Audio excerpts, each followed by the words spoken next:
কারণে তাদের নামাজরত অবস্থায় তাদেরকে পিছন থেকে তাদেরকে মকারি করা হয়েছে। মানে কোন পর্যায়ের অবস্থা আপনারা চিন্তা করুন, মসজিদে পর্যন্ত হামলা হয়েছে। যেই পশ্চিমবঙ্গে পূর্ববর্তী সময়ে ক্রাইম রেট ছিল অত্যন্ত কম, সেই হচ্ছে পশ্চিমবঙ্গে বর্তমান অবস্থা। এবং এখন তো মাত্র শুরু, সামনে যে কোন পর্যায়ের ভয়াবহ অবস্থা ধারণ করবে আমরা কেউ নিশ্চিতভাবে বলতেই পারি না।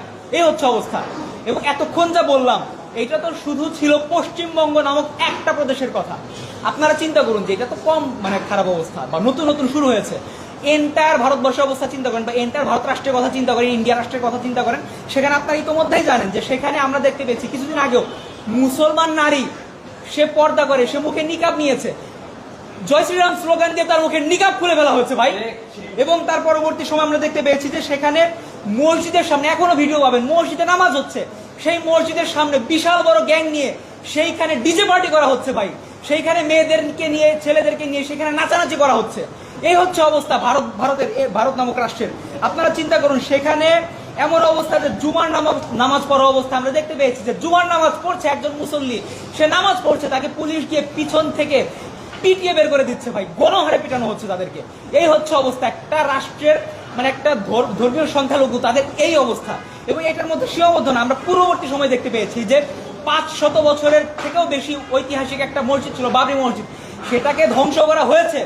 সেই বাবরি মসজিদ ধ্বংস করার পরে সেটার প্রত্যেকটা ইট খুলে নিয়ে গিয়ে তারা হিন্দুত্ববাদীরা তারা সেই ইটের উপর প্রস্রাব পর্যন্ত করেছে।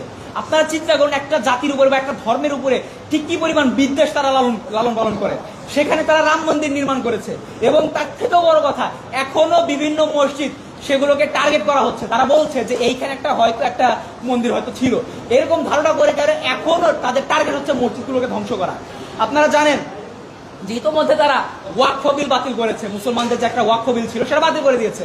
এর মানে হচ্ছে মুসলমানরা যে মুসলমানদেরকে সহায় সম্পত্তিহীন করার সর্বোচ্চ উদ্যোগ তারা গ্রহণ করেছে। এবং তার পাশাপাশি তারা আপনার CAA বা CAA সিটিজেনশিপ অ্যামেন্ডমেন্ট অ্যাক্ট, এটার নাম হয়তো আপনারা শুনেছেন, যার মাধ্যমে ভারতে যারা মুসলমান নাগরিক আছে তাদেরকে ভারতের নাগরিকত্ব থেকে শুধু বাতিল করা হবে না, বরঞ্চ বাংলাদেশে পুশিং করার মতো চিন্তা ভাবনা তারা লালন করছে এবং চেষ্টা করছে এই পর্যায়ে। আপনারা চিন্তা করেন অবস্থা।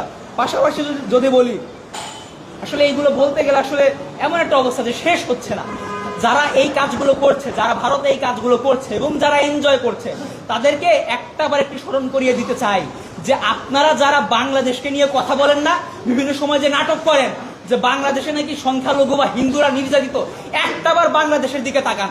5 অগাস্টের পরে এবং 5 অগাস্টের সময়ে আমরা বাংলাদেশের সাধারণ মানুষ, আমরা বাংলাদেশের মুসলমানেরা, বাংলাদেশের প্রত্যেকটা রাজনৈতিক দল পর্যন্ত